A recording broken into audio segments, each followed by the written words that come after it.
Welcome to the South Ops Fire Weather Webcast for Thursday, September 11th. I'm your host, Kristen Stewart. The visible satellite imagery this morning looks similar to how it did this time yesterday morning, as the area of low pressure over Northern California continues to remain in place. Cloud cover continues to dominate over the state, particularly over the northern two-thirds, and this will remain the case through the day. Like yesterday, many areas over northern and central California will remain partly to mostly cloudy through the rest of the day. As for the southern third, a deep moist layer has brought disorganized cloud cover to much of the coastal regions. These clouds should stick around through the morning and should mostly clear this afternoon. With respect to precipitation chances with this low pressure system, today will likely play out similarly to how yesterday did. As we go through the late morning and into the afternoon, the increased solar heating will lead to increased instability that will help to kick off scattered shower activity mainly over the Sierra and adjacent foothills. There is not a whole lot of heat or instability out there, so most showers that develop are likely to be on the lighter side, though some isolated thunderstorms are possible, like what we saw yesterday. Even with lightning as a possibility, the higher humidity and dead fuel moistures will mitigate any significant fire ignition or spread issues. Activity will likely taper off this evening into tonight as daytime heating is lost, then similar activity is likely again on Friday. The low pressure area will weaken and start to exit to the east on Friday, so shower activity on Friday may be more isolated in nature. Dry weather will follow by Saturday once the trough departs. Precipitation will continue to be focused across Northern California, with much lighter totals in our portion of the Sierra. Most precipitation that occurs will remain north of Yosemite, with additional rainfall totals up to 1/10 to 1/4 inch in most areas. Some isolated locations may receive a bit more with any heavier shower activity.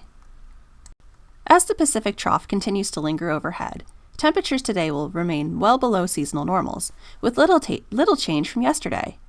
Highs across the valleys and inland coastal plains will continue to range in the mid-70s to low 80s. Highs across the low desert will remain in the 90s.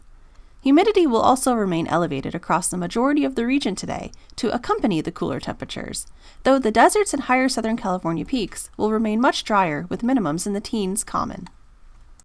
Breezy west to northwest flow will also continue to accompany the cooler and more humid weather today, especially across the wind-prone mountains and deserts as well as the central coast. Widespread gusts of 30 to 50 miles an hour will be common over these areas, especially during the afternoon and evening.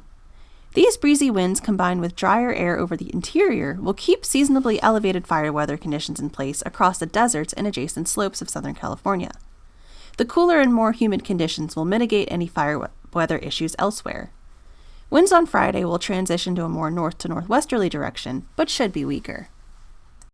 Temperatures and humidity will rebound a little Friday and Saturday, back to more seasonable levels with reduced cloud cover as the deep trough overhead departs to the east and a weak ridge moves in.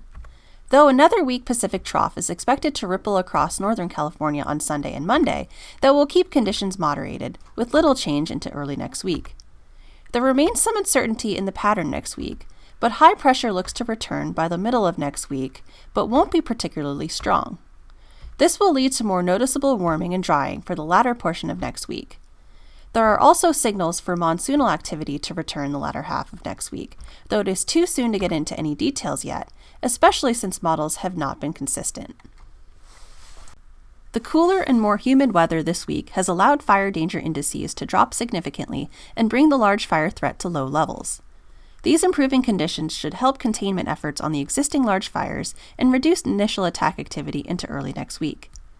More long-standing high pressure is expected by the middle of next week, with gradual warming and drying expected.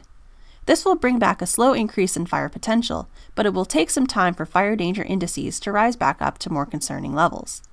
We will also have to watch out for lightning potential later next week with any monsoonal activity that returns as fuels gradually dry back out. And that's all I have for today. Thanks for tuning in. Our next webcast will be on Friday, September 12th. Have a fantastic day.